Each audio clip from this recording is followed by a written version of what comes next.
Hello everyone welcome to our mini blog जय जगन्नाथ।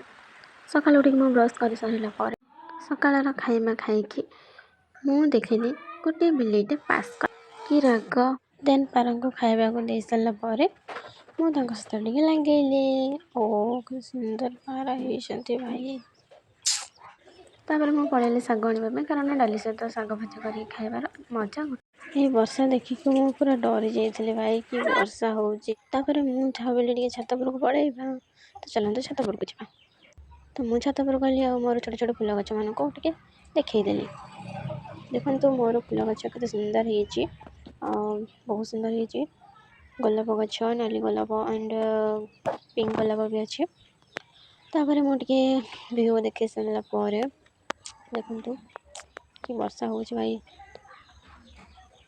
ये हूँ आम स्कूल आम गाँ स्कूल आम घर सामने पूरा स्कूलटा आपण मन कौन देखिए मुझे तौक पड़े देन मु वीडियो को एंड कर Jagannath like comment share and subscribe.